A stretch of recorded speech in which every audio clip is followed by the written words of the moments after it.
My name is Nick Benz. I'm a tax partner here at Armanino in the San Jose office. Thank you to all who have joined. As Rob said, this is a second series, or this is a second webinar of a two-course series around metrics. So we are lucky at Armanino to employ Andy and Mike, both very experienced CFOs. Andy Hyde and Mike Burginis. Andy, you want to give a brief background about yourself and your career, please? Sure. Without going into thousand words, spent a lot of time at GE and then ended up moving into the tech space. Was the first CFO at Salesforce.com back in 99 time frame, 2000, 2001, and the kickoff of the industry. That's then I've done some other startups in this recurring revenue SaaS space, and joined Armanino 3 years ago, and am enjoying it immensely. Thanks, Andy. Mike? Hello, everybody. Thanks for joining us. My name is Mike Burginis, and I am a CFO by training. Grew up in Silicon Valley in technology companies and became the CFO of a SaaS company of about 50 million ARR a few years back before I joined Armanino, where I lead a team that helps with metrics, setting metrics reporting, and other financial planning and analysis needs. Great, thanks, Mike. And Andy, if you will, would you provide just a 90-second summary of our first webinar in this series? Yeah, just to kind of level set, and make sure everybody that hasn't had a chance to either join the first one or review the recording, which was just put up in the chat box for those of you who might want to listen to the first webinar we did a few weeks ago. We really talked about kind of the core metrics that make up the things that are important in a SaaS or even in a recurring revenue business of any kind, but particularly in SaaS, the software as a service type businesses. We talked about the three basic metrics, which is annual recurring revenue, or ARR, also could be monthly recurring revenue, and then the churn metric, and then the cost of acquisition. And these were all, so these three things: the cost of acquisition, the recurring revenue, and then the churn on the back end, those are the three fundamental metrics for this kind of business. And if you're not familiar with those, and you're in a recurring revenue business, I encourage you to get familiar with those. We also talked a bit about the fact that these are basically, you can use them to derive all kinds of other metrics which are interesting and useful. Things like lifetime value of a customer, things like retention rate, which is just the mathematical complement of churns. Of churns 5%, your retention obviously is 95%. So we talked a lot about those things and how those metrics can be used for a variety of purposes. We also talked a little bit about the fact that they're mathematically derived, that there are two key formulas that underlie those mathematically is the algebraic equation for exponential decay, for those who care. And it's also basically there's a lot of you're building a series of stacked annuities. So the annuity formula and the annuity tables and those things that you might remember from high school math are things that underpin all of the work and the analytics and the math that can be done with the various metrics that come in. Typically more relevant in a high volume business than in a business that is just getting started and has two customers. There's not a lot of applicability for metrics until you start to get some volume going in the business and have some metrics that can be measured over time. So ARR, CAC, and churn are like your primary colors, and then from there you have your whole palette. You can make purple and green and everything. Okay, before we start with the first polling question, Mike, what is your favorite aspect of this industry? Well, I would say my favorite aspect of it is it can be quite powerful if you manage to the individual metrics that you're working with. Obviously, if you are able to gain and and retain a customer, that's very powerful over time, and have a recurring revenue stream. It makes growth and it makes explosive growth relatively easy compared to other business models. The key is getting those customers and keeping them on economically. Great. And Andy, what is your favorite part about working in the SaaS space? Yeah, I think it's the ability to take this kind of thinking and apply it to all kinds of businesses. So if you think about the key here is getting customers, the cost of acquiring a customer, and then the retaining of that customer. And it helps sometimes to think about in all kinds of other businesses that may not at first, they're not software as a service, but there's all kinds of recurring revenue businesses out there. And these same principles can be applied to those in a useful way. Excellent. And then Rob, thanks for asking the audience what their respective favorite parts are in the SaaS space. So I think, Rob, we're ready for the first polling questions, and then we can start the meat of the presentation. Yeah, let's dive in. So again, we wanted to tailor this to you guys. We've got a couple questions we wanted to ask right out the gate just to get an idea of who is in the room. So I'm going to go ahead and launch this first one, which is, what is your current ARR? Again, just kind of looking to get an idea of who we're talking to today. Recurring revenue and high gross margins. What's not to like? All right, beautiful. You guys are answering super fast. We've got almost all you in here. I'll give it another 5 or so seconds. I think we're going to get just about everybody here. All right, and 3, 2, 1. And let's go ahead and share those out briefly. Okay. So it looks like we got about 35% sitting to that 10 to 50 range. That's our biggest one. Second biggest being that 2 to 10, a little bit earlier on. Slightly weighted towards the smaller size of that 500K to 2 million and under 5. And then tailing off with a couple big dogs in here. Awesome. All right, we'll ask the second one here. The second question is, how did your metrics influence your latest round of financing and or your ongoing board meetings? Just looking to get an idea of, how often these conversations about metrics come up in your, with your decision makers, with your investors, and the like. All right, again, you guys are on it with these responses. Love to see it. Give just 3 more seconds here. 3, 2, 1. All right, let's go ahead and take a look at what we got. I'm not surprised. Don't think you all speaking today would be surprised either. 63% of you said metrics are foundational in your financing and or in your ongoing board meetings. Another 29% said that they definitely helped. And then only 3 out of the 38 of you said, not that pivotal. Impressed, but not integral or completely irrelevant. And maybe those 2 of you, we need to follow up and explain to them maybe why they should be more relevant. But might just be too small, too early. Could be. Sure. Yeah. Well, again, good info. I'm going to step out of the way here and let you guys take it over. Have fun. Great. Thanks, Rob. All right, so let's start with, where do SaaS companies, in your experience, run into the biggest problems when it comes to data collection and reporting? And Andy, why don't you lead us off on that question? Yeah, I think one of the things that happens is one of the biggest problems I see is just timing and collection and predictability and reliability of information. So it's often the case that we try to do things as finance people where we get to the financial close and we say, here are all the numbers for the month or the quarter or whatever the time is. And we take a good amount of time to do that.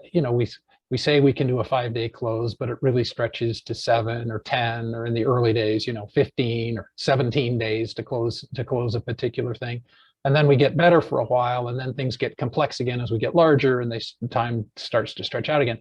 And we tend to do all of our reporting at once.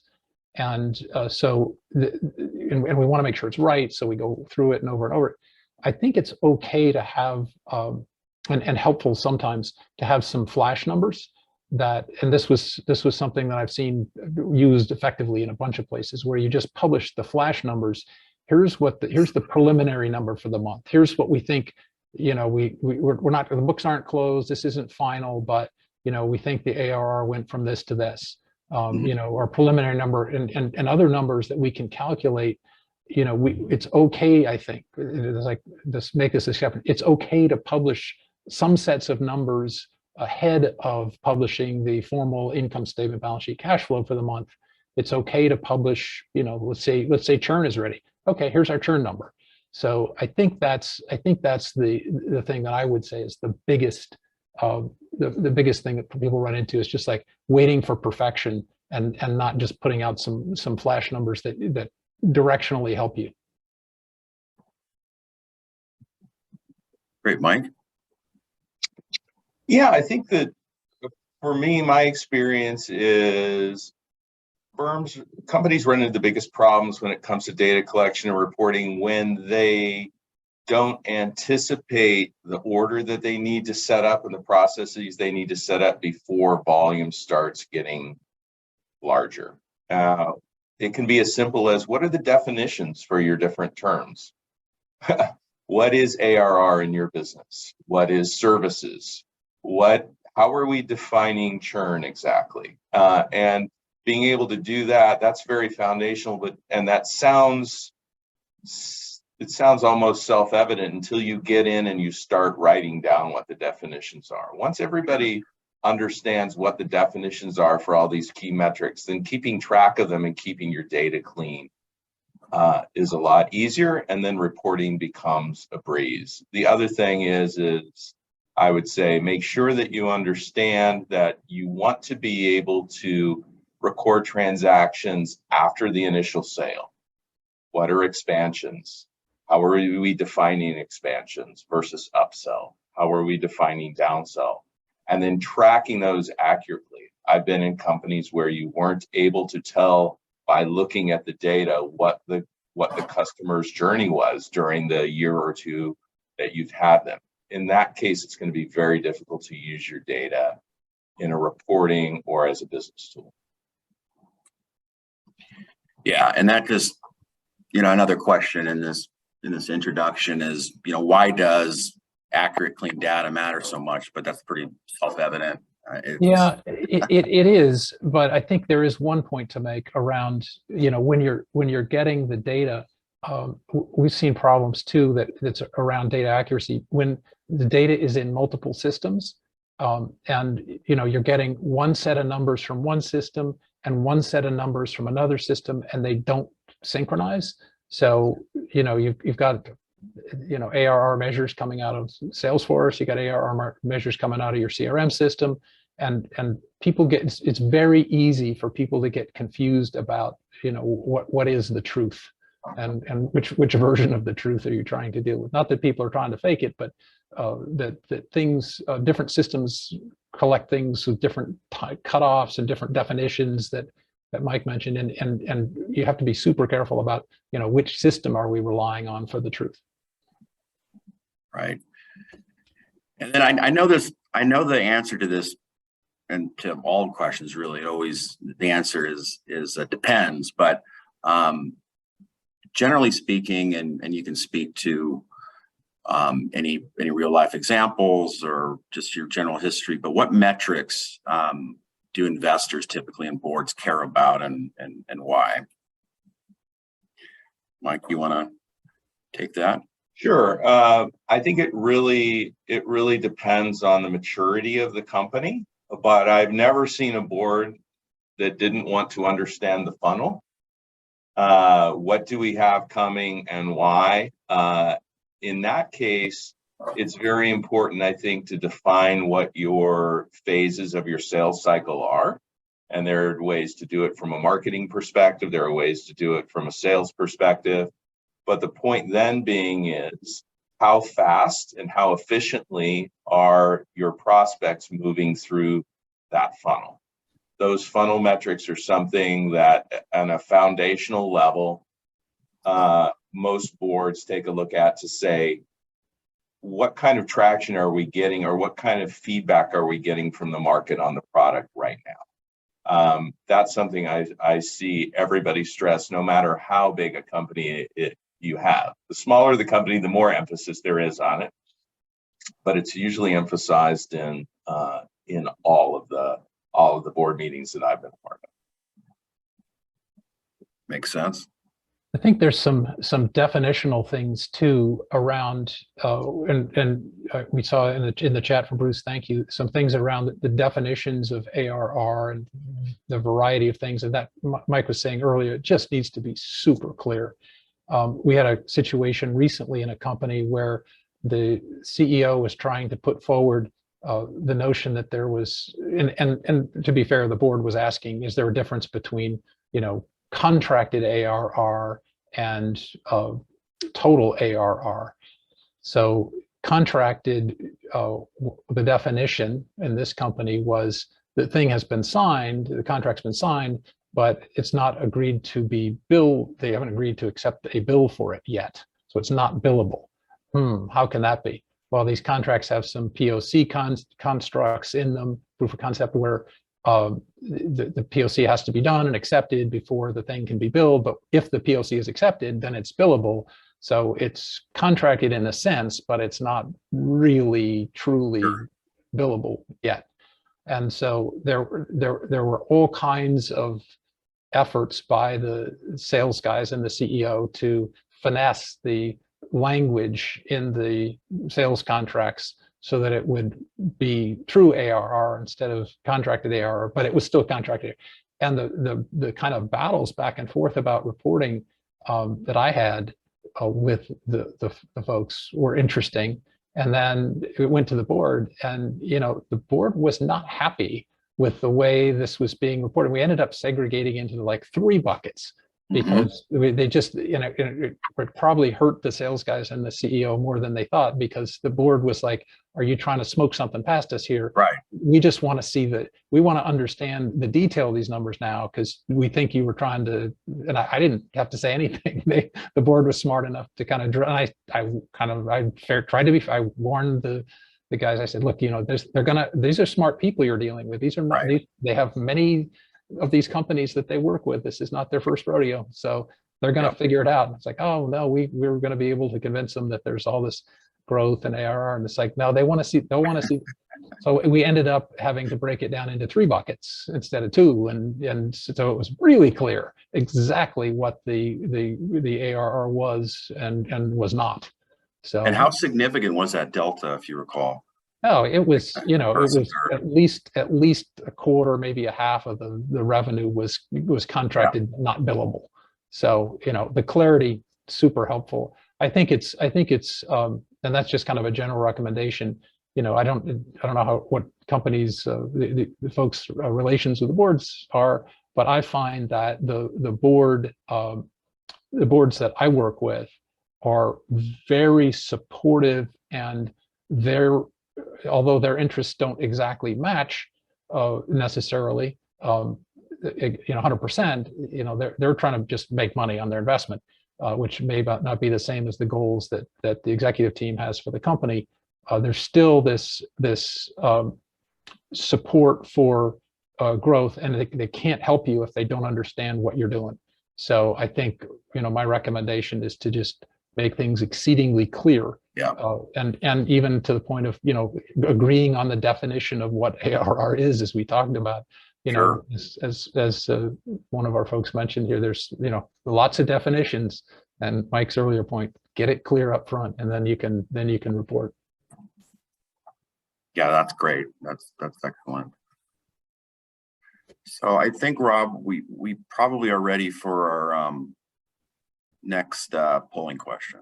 Yes, we are. We've got another couple here, and I'll say too real quick on that ARR note. It was interesting. I was working at a SaaS company, small, scrappy SaaS startup for a couple of years, and we actually kind of one of our value props was that we were in no contract, right? So it was a month-to-month term. So we could project ARR, and there was a kind of running number, but MRR was actually that core metric there in terms of revenue, because that's exactly how we sold the service. So it really can be pretty volatile. And we did at Salesforce start the company that way. For those who want a bit of history, we started with no contract required, just sign on, no commitment, no cash up front, just pay as you go. It did start that way, and we got a lot of users that way. And then we flipped the switch about 2 years in. We flipped the switch and said the exact opposite: contract required, commitment required, implementation required, cash up front required, and the thing went cash flow positive, and kind of the rest is history. And was that by design, or Yes. was that more? Okay. Oh, sorry. Was the flip the switch was by design. The original thing was, I think there are those who would revise history and say that was 100% intentional. I'm not sure that's the case. Sure. All right, let's hop to these polling questions here. Got another 2 before we get into our next section. The first one is, how many systems do you pull data from for your metrics? And some examples here is ERP software, a CRM system, customer success management, customer quote system, sales commission systems, marketing automation systems. I'm sure that list could go on and on and on, but just a few examples there to get you guys thinking. Give it another 5 seconds here, but again, you guys have been fantastic answering these questions. Love to see it. All right, in 3, 2, and 1. All right, let's take a look here. Vast majority, 2 to 3 systems. Andy, Mike, does that kind of line up with what you were expecting? Yeah, given the amount of ARR within our audience, although 72% over the 35%. Yeah, I think from my perspective, the main point and the main thing to digest is 87% use more than one system to do their metrics. What we didn't ask is also, are you pulling from multiple systems to define what the values are for a particular metric, along the lines of what Andy was saying regarding the fact that you might have more than one source of truth, which is always problematic. I think that what happens when you get multiple ones like this is first of all, the question is, are they integrated? Is the information integrated in a way so that you don't have more than one source of truth, or that it's easy to gather? What happens with a lot of small companies is they have multiple sources of data. They spend so much time trying to pull it together, rationalize it, and report it. They don't spend much time actually analyzing and working on the results. So that's something that's always something to keep in mind. How quickly and how accurately you can pull from the multiple systems, because almost everyone does. That's important. That's a key differentiator. Yeah, and I see a question about, what do you use? What tools can you use to pull from these data sources? Power BI is great. We have a whole team at Armanino that does the work on building Power BI tools, and very familiar with it. So if some of you don't know how to spell Power BI, let us know. We have a team. We use the tool internally with Armanino to do all kinds of our reporting. Nick as a partner spends a lot of time pouring through the BI data to try to figure Making out up my ARR to make me look good. Yeah. how to drive your team for more success, I'm sure. Yes. But it's a extremely useful tool. There are others, but that's a great tool to use. All right, I'll hit our next poll question here, and we'll dive into how exactly effectively to collect and report this data, especially when we're dealing with multiple systems, which looks like the vast majority of you are. But here's this next question, really quick. How confident are you about the accuracy and completeness of your data?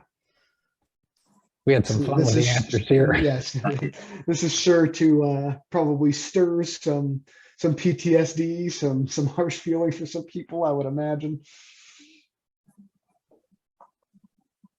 Interested to see what comes out of this one. All right, I think we've been getting about 38 of you answering or so. So 37 there. It looks like got one more. I'll give you just a couple seconds to mull over that answer you might want to put in there. All right, looks like we're good to go, and let's see. All right, so we got one. I want to talk to you and get to know what's going on there. Bet your career on the numbers in your databases. You must be doing something right. Would love to talk to you more about the successes going on there. But vast majority in that middle group, confident using the data to make high impact strategic decisions, or it's usable but can't always rely on it. And then just a couple of you saying, let's not talk about it. Any off the bat findings there, thoughts there, Mike? I don't think the results showed up on the screen, Rob. Oh, sorry about that. There you go. There we go. Not talk about it. Yeah, there's a few. There's some honest people in there. We like that. Yeah, my reaction to that is that looks kind of what I would expect. I wouldn't be surprised at all if I'm confident the data is usable were flipped. It really, what my experience is it's kind of like Sun Tzu, right? The war is won before it is fought, or lost before it is fought. So it's very important to do the foundational work that we talked about ahead of time, so that when speed comes, you've thought through the use cases and you can rely on this data. But it's very common. I've come into situations where a company was rather large and had bad data hygiene, systems hygiene for a number of years, and the data was almost unusable. And it certainly got in the way when it was time to raise money. So keep that in mind. Having good data hygiene and being able to have complete and accurate data can be an enabler. It can be a real blocker when it's time to raise money and go through the data and the metrics that your board and your potential investors want to look at. Great point. Yeah, we saw an example where with one client where there was the client was actually an investor, and they were trying to check up on the data that was coming, that was sort of being reported by the company. And they asked us, the investor asked us to come in and kind of verify the data that they were getting. And so we actually drove down, we pulled data directly from Stripe, which is was the payment system. And we were able to expose a whole bunch of generally supportive data, but also data that just kind of explained all the pieces and parts as well. And going through and really showing all of that data to the investor allowed them to make a good investment decision. But it was working, directly with the raw data, directly from the system, directly from Stripe, the payments, and we were able to show seasonality and all these other things that the investor was concerned about, but just wanted to understand better. And the company was struggling to respond to that, and we were able to help them just pull the data out and do some extraction and some reporting on some of these from some of these underlying systems. So that's something we can help with sometimes if it's something that's a struggle to get to the data. We have there's some data tools that we have, some data analytics tools that we have that show some key insights. Let's put it that way. And what is the product as a result of that engagement, or an engagement similar to that? Is that typically like a report or a dashboard or both? Or we did a PowerPoint presentation that gives the end result that showed all the insights that we were able to glean from the raw data, and the investor ended up putting $15 million into the company as early stage company.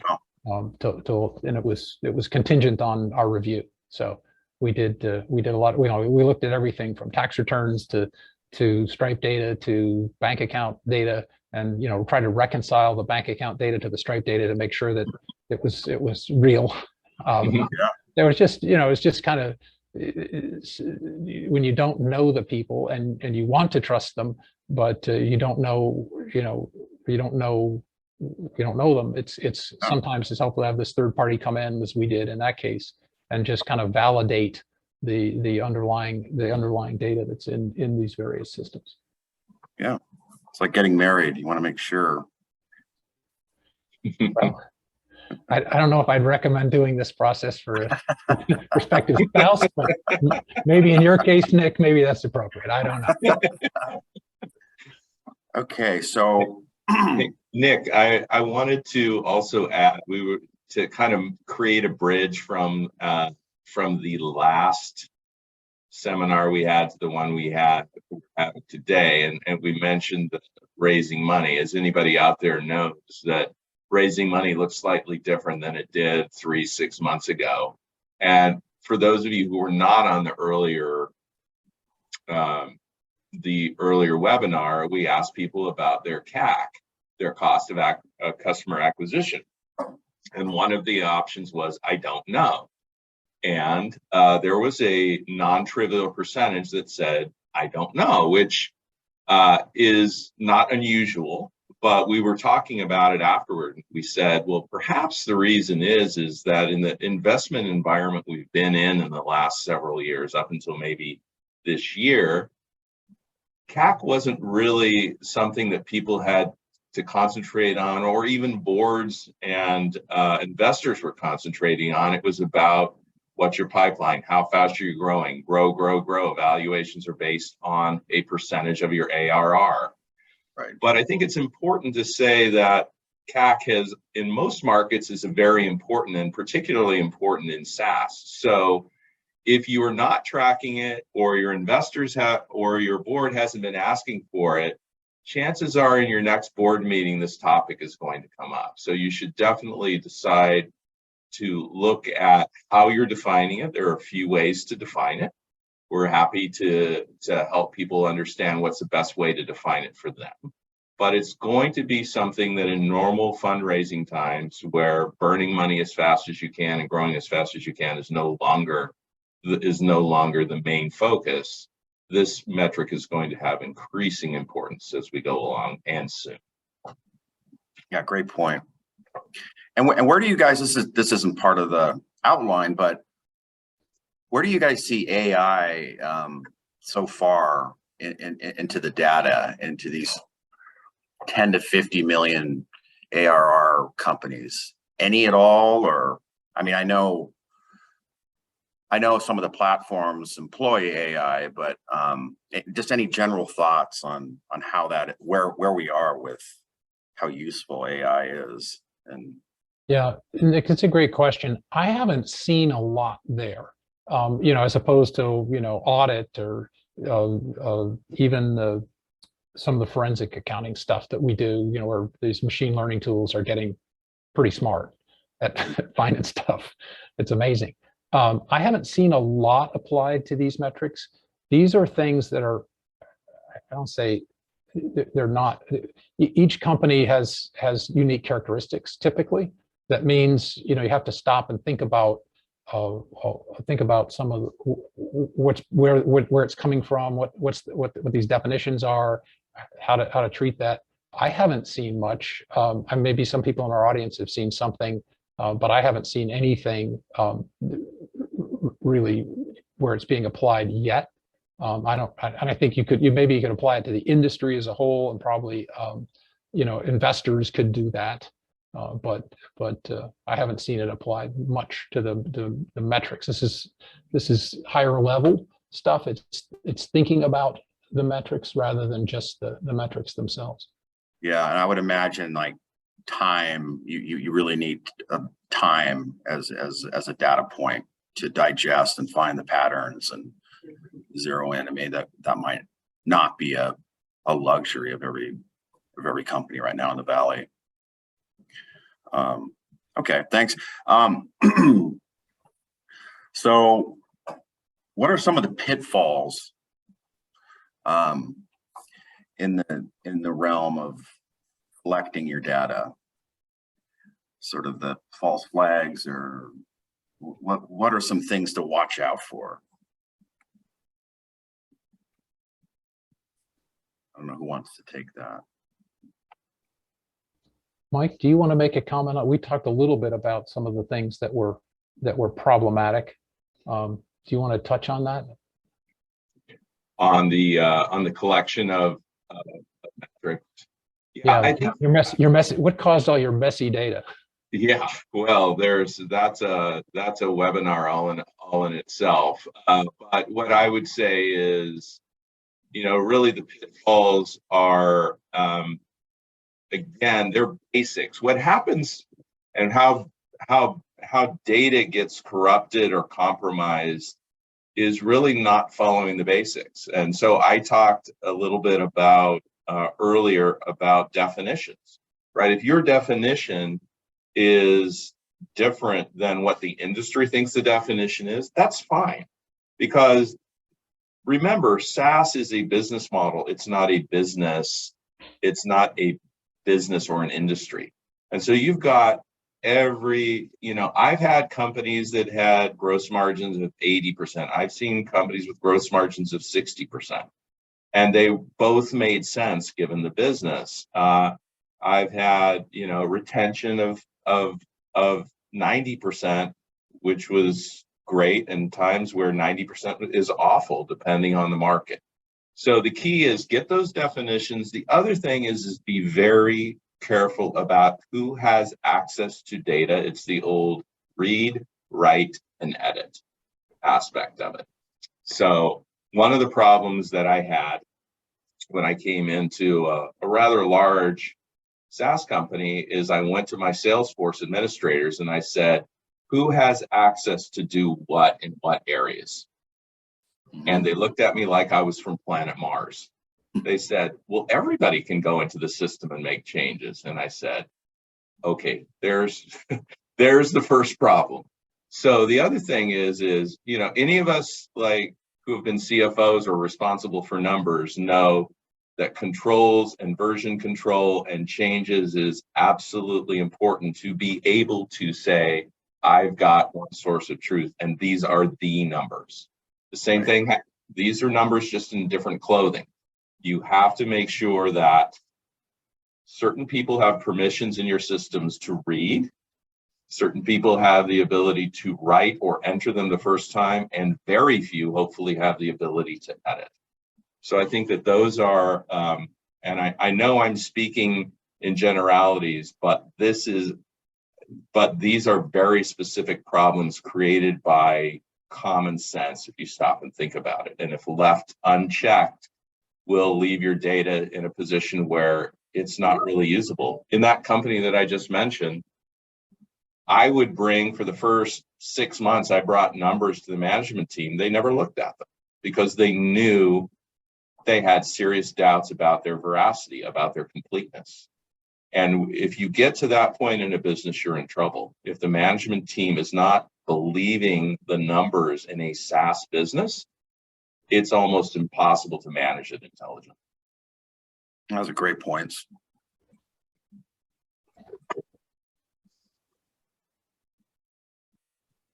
Rob, are we up to the fourth and final? Yeah, let's jump into that last poll question here. We've only got about 15 minutes left. Want to make sure we get into the last kind of bit of this conversation around, what do we do with that data now, right, to make decisions. Before we jump into that, again, like you said, got this last polling question here. And that is, how often do you use the data you collect to make key business decisions? We already asked, right, how confident are you? And a lot of you said that you are confident in using it, but now again, looking for that regularity. How often are you looking at it and actually making those decisions based on the data? Give you guys about 5 more seconds here. Again, it's been great with the responsiveness on these polls. Love to see it. All right, 3, 2, 1, and let's see what we got here.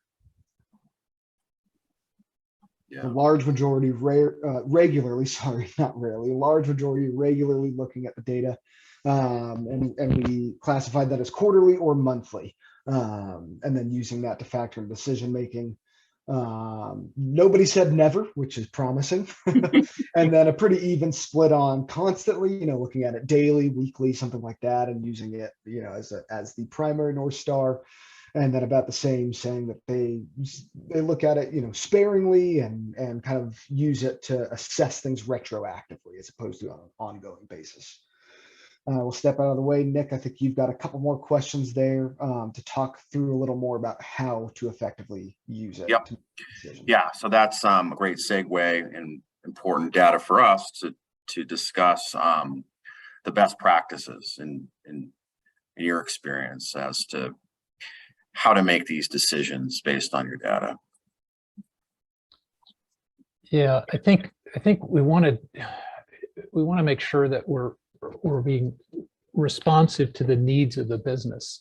So it's really more about thinking through, who's making decisions about what and when. And so like all reporting, if you're reporting and no one cares, or if you're reporting and, as Mike said earlier in his example, nobody believes you, that's not super helpful. But if people are trying to make business decisions about, do we hire more salespeople? Do we lay off a bunch of people? What are we trying to, what are we accomplishing? Do we need to be profitable? Do we need to raise more cash? What's the business decision that's being faced? And then what data is required to support that business decision? And if it's, do we need to hire more salespeople? It means looking at all kinds of things around how big the funnel is, how fast that's the things are moving through the funnel. Are there enough qualified people to handle the transactions, or do you function with salespeople, or is it just online ordering? Because there's a variety of businesses that we're talking to here. Recognize that there's a good mix. But for some businesses, it's going to be certain metrics are going to be much more important than others, obviously, and it's going to depend on the business. I noticed some questions about, what are average metrics and or typical things to try to achieve, and it just depends so much on the business that you're in and what you're trying to do. We do have some guidance that we can provide around once you're at scale. So don't know where you are in the process, early stage, we can give you some specific advice. But then generally, businesses at scale need to be profitable. And we see SaaS businesses at scale with margins, as Mike mentioned, very low end would be 60%, probably 85 is a more realistic low end margin. I've seen gross margins as high as 95%. And then, so where does that money get spent? If you're spending 30 to 35% in sales and marketing at scale in your forecast that's out 3 to 5 years, it shows you, with 30 to 35% sales and marketing, maybe 40% high end, and then 15% in R&D and 8% in G&A. Those are some rough metrics about what it should look, a good SaaS business should look like at scale. And once you have that, then the other numbers that go into a SaaS business are in calculating those things are relevant. So great, thanks, Andy. Mike, how can the data mislead you? Well, how can the data mislead you? I think that averages are can be the easiest or most simple, straightforward way that metrics can and data can mislead you. I would say, first of all, you're going to have, I'll give you an example. In one of my client companies, the SaaS company sold direct and they sold through a channel. They sold to small businesses, mid-sized businesses, and enterprise businesses, right? They sold to businesses that had 5 million in revenue, and they sold to Cisco, right? So the thing is when you're looking at your churn numbers, for example, depending on how much business you have in each of those customer segments, your number could be fantastic or terrible because you're blending, a typical retention or churn. Let's use churn. A typical churn for a Fortune 1000 company might be as low as 10%, where for a small business, it could easily be 20 to 25 or higher if you're still trying to figure out product market fit. So make sure that if you can, it's not just about gathering all the data and coming up with one number. It could very well be multiple numbers, right? What's my churn for enterprise, for mid-market, for small business? The other one is on the channel, right? You're going to spend more and your cost of acquisition is going to be higher if you're doing a direct sales. And that's where direct sales means sales efficiency, pipeline movement and retention are all key because you're making a big investment in hiring a direct sales force. But on this channel side, your cost of acquisition might be, not always, but might be much lower. But the question is, what customers are those? Is the channel bringing you? Are they churning, right? So being able to segment them and not rely just on averages, I think is very important. Yeah, I think taking that just one step further, I've seen the same thing applied to businesses that are too small to use averages. If you have 12 salespeople and the average salesperson sells, $500,000 a year, when you pull it apart, it turns out that, 2 people are doing all the work and the rest of them, are not. And then you can drill into the whys and wherefores and, how have these 2 or 3 people figured out, crack the code on sales, and, how can we find more people like them, or how can we teach the other people on the team to behave like them? So, and sometimes it's spotty and it's up and down quarter by quarter, but the patterns do start to emerge on the sales team. But just just because you can calculate an average doesn't mean there's that you should and that it's useful. And there might be a lot of dispersion about that, about the mean, dispersion about on the curve. It might be not a. We all think in terms of bell-shaped curves, but many things in life are not bell-shaped curves. Malcolm Gladwell has a great article on that, but that's another thing. But there are skewed skewed distributions and long tails with things. It's important to really understand the data, but also be able and willing to drive into the details to understand what's really happening. If you're not dealing with high volumes of large numbers or large volumes of high numbers. And Nick, just one other point around a topic that came up earlier, which was, what are some best practices? Just in summary form, I think it's important for people to determine which metrics are the most important for your business. Measuring everything usually takes too much time and means nothing. And the other thing is, to the earlier point about, hey, all businesses are different. The question is, you need to make an initial assessment, and if you need help from somebody who has a broader knowledge of metrics in the industry and how they affect different types of businesses, I would encourage you to do that, to figure out how are we performing based on our business, how are we performing based on where we are in our growth cycle. And then the other thing I always say to people is, it's not really worth measuring a metric if you don't know how to move it. So the other thing you need to do is make sure, hey, if my lifetime value to CAC ratio seems low given my industry and my business model, then what are the levers I can pull to increase that, and does that make sense? Those are really the 3 things I think you need to do to really make metrics work for you and not make yourself a slave to gathering and reporting metrics. Thanks, Mike. Where we are on time, I don't know if you guys see Bill's question here. I do, and let me just quickly address that, because the answer was hidden in Mike's answer to the last question. for I think part of it anyway.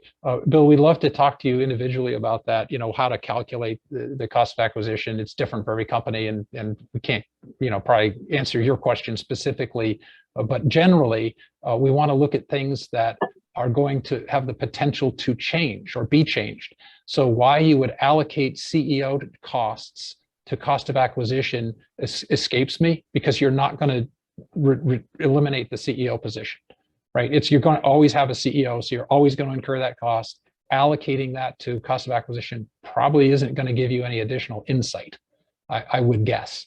You say, well, but this month he spent 20% of his time on it, and last month she spent 25% of her time on it. It's not really something you're going to eliminate. So if you're a small CAC company and your CEO's not spending that much time on acquisition, then you probably have a bigger problem. Well, that's true. That's true too. So we don't know enough. Right. You want your CEO active in that. Yeah, absolutely. Yeah, we don't know enough to answer it in detail here, but we'd love to explore it with you, Bill. That'd be great. All right. Well, I hate to cut off such good conversation, but we are coming up right at time. I really appreciate it. It's always fun getting to listen to you guys talk shop, and I always learn something new when I sit with these awesomely intelligent guys here. So I wanted to just thank everybody for joining today. Like Andy mentioned, if you want to kind of dive into the details more of your specific business, what you guys are dealing with, the problems that you're facing, I dropped in an email address for one of our team members who would love to talk more with you about those things if you'd like some help there. Do bass players make good marketing people? I guess so. I don't know if there's any direct correlation there. I'd say so. I'm impressed with Rob's work. So. But yeah, like I said, and then we get the dad joke from Bruce. Oh my gosh. Basic dad joke. Yes. Thanks, Bruce. We needed that. I appreciate that, you guys always looking out. But yeah, like I said, if you want to talk with our team more, I've got Jeff's email in there. His email will also be in the follow-up email, so you guys can reach out to him, book some time, and learn more about how we might be able to help you if this is something you feel like you need help with. Just wanted to mention as well, next month our webinar will be on sales and use tax, looking through some of the issues with Nexus, how to stay compliant in the tax environment, which is always fun stuff to talk about, but can really make or break a lot of these companies, as I've come to learn. So just be on the lookout for an email there to sign up for that webinar. It'll be out here pretty soon. And then, like I mentioned at the top, if you guys do have the time, there's going to be a follow-up survey that we'd love for you guys to just take a couple minutes to fill out. Let us know how we're doing, what content you'd like to see in the future, how, again, we can make this program as effective, as applicable for you guys as possible. But with that, we're going to sign off here. I hope you guys all have a great day, and we look forward to chatting with you all soon.